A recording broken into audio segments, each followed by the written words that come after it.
kung anong gawin nila sa'yo? Ha? Nag-iisip ka ba? Kababae mong tao, lalaki yung sinasamahan mo? Ba't ba nangingialam ka? Tsaka bakit sumasagot ka talaga sa akin? Masyado ka kasing pakialamera sa buhay ko. Tsaka huwag mo akong pinapakialaman. Malaki na ako, kuya. Ano ba problema mo sa akin? Malaki? Ha? Eh mga baloktok naman yung mga desisyon mo. Alam mo, Jay, sumusobra eh. Wala ka lang ginawa kundi pagalitan yung kapatid mo. Pinapuna ka lang naman, Tay, yung mga mali niya. Alam mo, hindi ko talaga maintindihan eh. Pwede mo naman siya pagsabihan. Dapat ikaw yung nag-aalala para sa kanya. Parang sa'yo, okay lang yung mga ginagawa niya eh.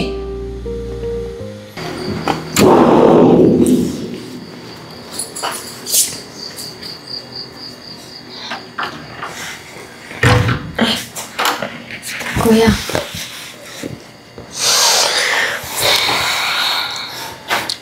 Mabuti naman at naisipan pang umuwi. Ano oras na? Ha? Kuya, nag-overtime kasi sa klase, tas gumawa rin kami ng mga project sa school, kaya ngayon lang ako, pasensya na. Overtime? Ano? Sasabihin mo na naman, group studies? Tigilan mo nga ako, Shane. Pwede ba? Huwag mo akong pinapakalaman sa desisyon ko. Kuya lang kita, di ba? Kaya wala akong karapatan. Bastos ka. Tingnan mo nga yung sarili mo. Tingnan mo yung pinaggagawa mo. Saan ka galing? Ba't ba nangingialam ka? May pakialam ako kasi ako yung nagpapaaral sa'yo. Basta ako wala. Tingnan mo, oh. Amoy alak ka pa. Alam ko naman saan ka nang galing eh. Sa bar. Alam mo, yan na nga lang yung trabaho mo, ang mag-aaral. Hindi mo pa magawa na maayos. Ano, papakahirap ako kakatrabaho sa'yo, Shane. Tapos ito yung gaganti mo sa akin? Wala akong pakialam. Kuya lang kita. Kaya huwag mo akong pinapakailaman. Ano hindi ako makialam, ha? Kapatid mo ko, kuya mo ko, malamang responsibilidad kita. Ano ba gusto mo sa buhay mo, ha? Hindi makapagtapos ng pag-aaral? Gagaya ka dun sa mga barkada mo, maaga na buntis? Kailan ka ba talaga magtitino, ha? Hindi mo ba naisip? Yung pagod ko, yung paghihirap ko. Dami mong sinasabi. Bahala ka nga dyan. Shane! Bastos ka! Bumalik ka dito!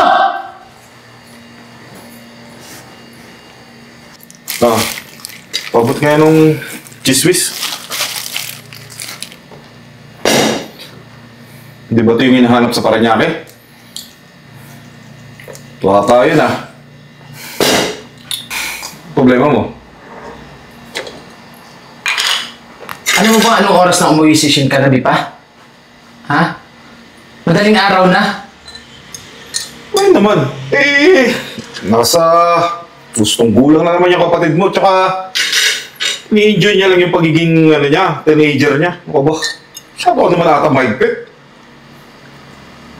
Mahigpit? Eh, pag ginagawa ko lang naman yung responsibilidad ko bilang kuya. Kasi ayaw ko mapahamak yung kapatid ko. Yan kasi yung hirap sa'yo pa eh. Kinokonsinti mo kasi. Kaya yan, lumalaki yung ulo. Ibig mo sabihin, kasalanan ko. Masyado ka lang sigurong mahigpit, kaya ka ganyan. Ang gusto ko lang naman, pagsabihan mo. Ikaw yung ama pa. Siguro sa'yo makikinig pa yun eh. Oh, halika na dito, kumain ka na, sumabay ka na. Wala akong gana. Pasok na ako. Baka malate pa ako sa school. Tingnan mo ah. Tingnan mo kung gaano kabastos yung babaeng yan. Alam mo bakit nagiging bastos siya kapatid mo? Yan! Mukha ka pagalit mo. Kaya nagre-rebelde eh.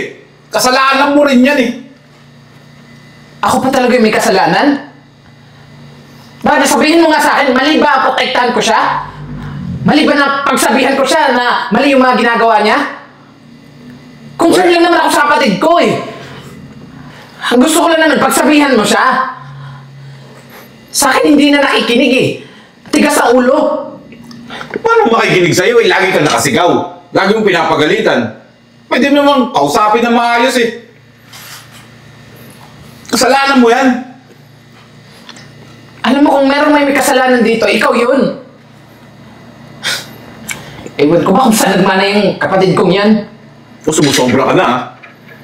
Eh ikaw nga kung kausapin mo ako parang hindi mo ko tatay eh.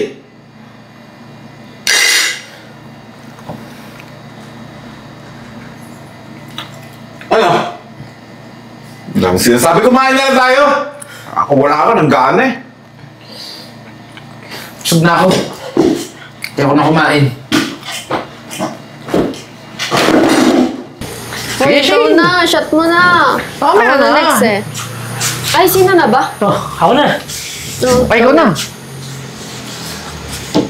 Stripe sa akin, no? Solid sa'yo. Shane, itong tira ko para sa'yo. Gumaganan. O, tagay mo muna to. Para naman ganahan ka tumira dyan. Maya na. Nahilo na ako. Sige Ayoko na. Sige, tingnan mo ah. Pag yan, sumablay ha. Sablay ka din sa akin. Wala. Ayan, sablay ka na rin. Paano yan? Ako ba? Ikaw na. Patanga-tanga ka naman tumira eh. Oh, Shane. Patagay mo, Shane. Patagay mo, Shane. Nahilo na ako. Bilib talaga ako kay Hoy! Shane, no? Ang lakas tumagay. Siyempre naman. Ang ginagawa mo, ha? Ay, ano naman? Akala ko ba nasa school ka? Akala ko nag-aaral ka? Anong ginagawa mo dito? Ay, Saka bakit kasama mo yung mga lalaking yan? Ay, ano naman yung kuya niyong pakalamero? Alam mo, kuya, pagod na ako sa pagiging pakilamero mo eh. Ba't pa nangingialam ka sa buhay ko? Talagang sumasagot-sagot ka pa? Kayo naman, anong ginagawa niyo sa kapatid ko? Bakit? Malaki naman yung kapatid mo ah. Ayaw lang niya maging kuyas boy. Hanggang dito ba naman sinusundan mo ako? Ano bang pakialam mo? Anong pakialam? Pwede ba? Talagang mangingialam ako. Tumigil ka na nga. Alam mo, nakakabastos ka na eh. Wala namang ginagawa masama yung kapatid mo. Nagsasaya lang kami dito. Hoy, kung gusto niyo magbisyo, huwag niyo idamay yung kapatid ko. Kayo mga siraulo talaga kayo, no? Di namin dinadama yung kapatid mo.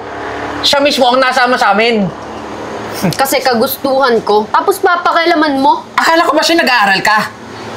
Bakit hindi ka pumasok ngayon? Sabihin mo sa akin. Nag-aaral nga siya. Nag-aaral mag-bilyar, tsaka mag-inom. Di ba? Alam mo, tama na yung init ng ulo eh. Patagay mo Gusto nga, patagay mo, tumagay patagay ka mo. na rin. Patagay mo yung kuya niya, Oh. para ano? Ano gusto mo? Hampasin kita dito? Ha? Alam mo, Shane, bastos talaga ng kuya mo, no? Buti na lang kapatid mo yan. Kung hindi, nako. Pati sa harap ng mga Pinabugbog kaibigan ko na mo, yan kay J-Boy. pinapahiya mo ako. Alam mo, Shin, hindi ko na alam kung anong gagawin ko sa'yo eh. Nakikita mo yung itsura ng mga yan? Ha? Tingin mo ba may pag-asa pa sa buhay yan? Gusto mo talagang gumaya sa kanila? Alam mo, hindi kita pinag-aaral, Shin, para lang sa ganito. Ay, Shane, pinapaya ka sa harap namin, no? Kaya, Shane, alam mo. Pwede ba tumigil kayo? Di ako Huwag kang papayag makinig niyan, dyan. Shane. Bini-brainwash ka yan eh. Kaya nga, tsaka sasagot-sagutin ko yung kuya ko niyan, kung ako yan. Alam mo, umuwi ka na. Umuwi ka na sa bahay at sa bahay tayo mag-uusap. Bukas, Shane, ha? Balik ka dito. Oo, mag-inom pa tayo. Uy, Tutuloy kayo. tayo dito. Tumigil kayo, ha? Pwede ba? Layuan niyo yung kapatid ko? Hindi ko gusto na magaya sa inyo yung kapatid ko, mga tambay lang walang pinag-aralan. Alam mo, lakas din ng loob mo, no? Pati kami, sisigawan mo. Baka nakalimutan mo. Hindi mo kami kapatid. Tsaka, kapatid mo mismo pumunta dito. Alam niyo, hindi naman pupunta yung kapatid ko dito kung hindi niyo pinapunta. Kaya ito tatandaan niyo, ha? Wag na kayong lalapit sa kanya dahil kung hindi, makakatikim kayo sa akin. Nakakatakot ka, tol. Alam mo, J-Boy, kaya siguro ganun yung kapatid niya eh. Dahil dun sa kuya. Daig pa yung babae, mabunganga, di ba? Kaya nga eh. Ewan ko ba naman doon? Kaya mo na yun. Ituloy na natin to. Pero, type ko yung kapatid niya eh. Alam ko naman eh. Sa mga salitaan mo pa lang kanina eh. Pangmanyakis na eh. Sige na, Tagay mo na Ikaw yan. na. Ikaw na. ikaw na. Sabi mo mamaya ka na, di ba? O ikaw na yan. Sa'yo na yan bago ako. Ganda talaga ng buko pag lasing ka, no? Siyempre naman. Talagang ginaganyan kayo bukong yan. Ikaw, lasing ko, hindi. Hindi tuwid magsalita eh. Ikaw na, may emotional ka na. Ano ba naman So, bubugin kita dito. Magkakatuwa na tayo dito, pare. Sige na. Plastic ka. Sige, tumira ka na. Baka tirahin pa ng iba yan. Ika. Bilis! Ano ba? Oh, ano naman to, Jay? Halos gibay mo na yung pintuan ah. Yung magaling mong anak, nandun na naman sa bilyaran. Hindi na naman pumasok sa school. Ibig sabihin, pinuntahan mo pa doon? Pinahiya mo doon sa mga kaibigan? Pinahiya ako ng tay. Pinahiya? Bakit tama ba yung ginagawa mo, ha? Nakikipag-inuman ka kasama mong mga lalaki? Tama ba yun? Paano pag kung anong gawin nila sa'yo? Ha? Nag-iisip ka ba? Kababae mong tao, lalaki yung sinasamahan mo? Ba't ba nangingialam ka? Tsaka bakit sumasagot ka talaga sa akin? Masyado ka kasing pakialamera sa buhay ko. Tsaka huwag mo akong pinapakilaman. Malaki na ako, kuya. Ano ba problema mo sa akin? Malaki, ha? Eh mga baluktot naman yung mga desisyon mo. Alam mo, Jay, sumusobra eh. Wala ka lang ginawa kundi pagalitan yung kapatid mo. Pinakuna ka lang naman, tay, yung mga mali niya. Alam mo, hindi ko talaga maintindihan eh. Pwede mo naman siya pagsabihan. Dapat ikaw yung nag-aalala para sa kanya. Parang sa'yo, okay lang yung mga ginagawa niya eh. Dalaga na yung kapatid mo. Tsaka may isip na yan. Alam niya kung ano yung ginagawa niya. Nga, tay, dalaga yung kapatid ko. Kaya dapat pinoprotektahan natin siya. Ito pag-aalala ko sa kanya. Yung pagiging protected ko. Tama lang naman to eh. Diyos ko. Masyado ka ng over. Pinanghihimasukan mo na yung buhay ko. Alam mo, ikaw tumigil ka. Isa ka pa eh. At tigas-tigas ang ulo mo. Ilang beses ba dapat napagsabihan ka, Shane? Bakit ba hindi mapasok dyan sa kukote mo? Yung mga sinasabi ko, yung mga pangaral ko, para sa'yo lang din naman yun. Tumigil ka na nga. Sige, Jay. Pahinga ka na doon. Sige, tay. Konsintihin mo yung kapatid ko. Pero kapag sa oras na mabuntis yan, tingnan lang natin kung anong magagawa mo.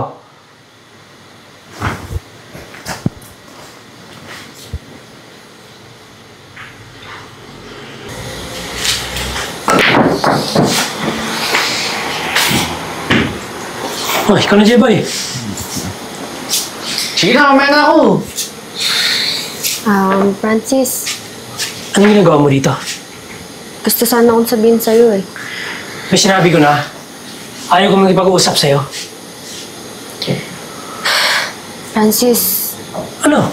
buntis kasi ako eh. At ikaw yung amang dinadala ko.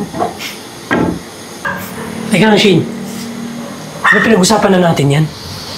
Tsaka, paano naman ako nakakasiguro na ako yung ama ng dinadala mo? Francis, tumigil ka na. Alam naman natin na ikaw ang nakabuntis kay Shane, di ba? Bakit tinapagdi mo pa? Ito naman, Francis, paano ano ko ba? buhayin yan? Wala akong trabaho. Ano ba, Francis? Malalagot ako kay kuya tsaka kay tatay pag di mo pinanagutan to. Di ba ng problema yun? Anong hindi? Eh, di ba sinabi ko sa'yo, mag-iingat ka? Kasalanan mo rin yan eh. Francis, ginusto niya ng dalawa. Bakit yung iiwan mo lang sa Shane nang wala man lang magiging tatay yung bata? Ito naman, alam mo naman na lasing ako. Ayun na nga eh. Lasing ka. Ina mo na yung bata eh. Anong gagawin mo? Iiwan mo? Di naman porkit sinabi ko na gusto ko yung babae, pananagutan ko agad. Tsaka malay ko pa, kung akin yan. Ano ba, Francis? Ano bang sinasabi mong hindi mo papanagutan to? Pwede ba umalis ka na? Nanahimik yung buhay ko dito, ginugulo mo. Umalis ka na! Ginusto mo to, di ba? Tapos pag may nabuo, hindi mo papanagutan. Anong klaseng lalaki ka, Francis? Pre, parang nawawala bayad mo ah.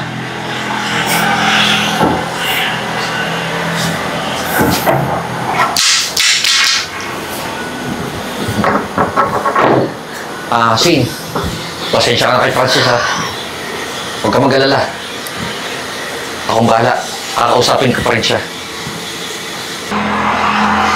Sige, Jeboy. Maraming salamat. Sige na, umuwi ka na. Gabi na rin. Baka inaanap pala ng kuya mo. Yung kuya mong love na love ka. Kala mo naman talaga. Oh, hindi ka kumain ng kanin. Wala ka kainin mo? Sumpa ako, tay.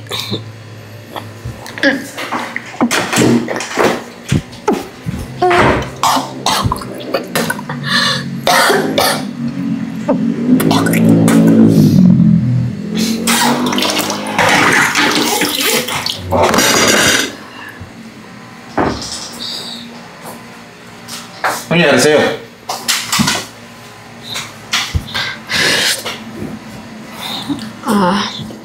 Tay, kuya. Buntis po kasi ako eh.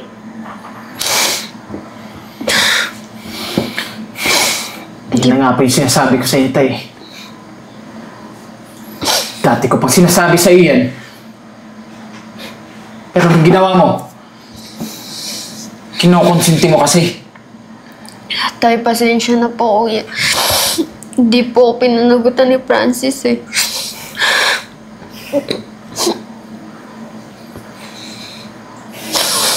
Ano? Magsalita ka! Sorry. Tingin mo ba? Nagkulang ako paalala sa'yo? Tingnan mo nangyari sa'yo. Sa ginawa mong yan, tuluyan mo nang sinira yung buhay mo. Di ka kasi nakikinig. Pasensya na talaga po. Tay, pasensya na po.